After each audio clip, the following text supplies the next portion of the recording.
Hey friends, so I'm working on my book, I'm making progress, and I just wanted to make a video because I haven't made a video in a while. And the thing I want to talk about today is, where do I start? Is something about self-doubt, something about shame, something about feelings, right? Which is, okay, let me get specific about what happened, or what's been happening, right? I've noticed that quite a bit of the time when I'm working on my book, I don't feel like it. I don't feel like working on my book. That's fine. That by itself, is something that I could address. But here's where it gets tricky. I feel bad about the fact that I don't feel like working on my book because I think I have a self image of myself as a writer. I think of myself as a writer. I have wanted to write all my life, most of my life. I've written a lot. I've written thousands of blog posts. Well, less than 2,000 probably, like 1,005 maybe, something like that. And I've written over 1 million words, hundreds of thousands of comments, all just tons of writing, right? Almost 200,000 tweets. I write a lot, and it's a source of self-worth for me, if I'm honest.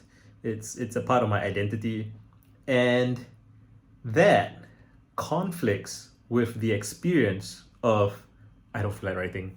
I'm struggling with my book in some ways, right? And I think what became clear to me today is that there's some shame there internally with myself, my relationship with myself, where I feel shame that I am not living up to my own self-image as a writer. And I had to investigate that, especially since my book is about investigating your feelings, right? And when I investigate that, I realized that somewhere in me, I was carrying this assumption. And the assumption was that if you don't enjoy writing every minute that you're writing, then you're not a real writer. Now, when I say that out loud, that seems absurd. That seems obviously wrong, right? It's like imagine you're a parent and you love your child, but you're not absolutely ecstatic, crazy, happy to be a parent 24/7, which is surely the case for every parent. Then you think that makes you a bad parent. I think that would especially be difficult if you, let's say, are a therapist who works with parents, or you're like you've written a book about parenting, right? Like you're someone who is some kind of authority, some kind of a, maybe not even like a serious, um, accredited person, but just a person who has built an identity, right, around parenting. And similarly, I guess I have built an identity around writing. And ironically, but I'm guessing this is almost always the case, because that has become my identity, that has become something that I have felt compelled to defend. And all of this is entirely internally, even though definitely there's the fact that I talk about writing online on Twitter, for example, that definitely comes into it. But I do feel like even if this was entirely just between me and myself, and if I was a private individual that nobody knew, I would still feel bad about it. The fact that I define myself as a writer and I feel bad for not enjoying every moment of writing and having a spell, a dry spell or whatever, where for some period of time I'm not really enjoying it. And so I had to work through that process. So I had to ask myself questions, right? Like, hey, what's going on? I'm not working on my book. I haven't been working on my book, and I don't feel like working on my book. Why do you not feel like working on your book? Well, I'm struggling with it. It feels difficult. It feels like there's too much to do. Okay, that's a project management thing, right? What are the next steps? What do you want done? I just want to be done with the book. Okay, sure. What does it take? What do you need to do to know that you're done with the book?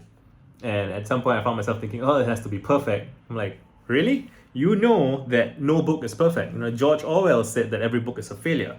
So if great authors that you respect and admire say that every book is a failure, then you have to accept that your book is going to be a failure too, in the sense that all art is incomplete, all art is imperfect.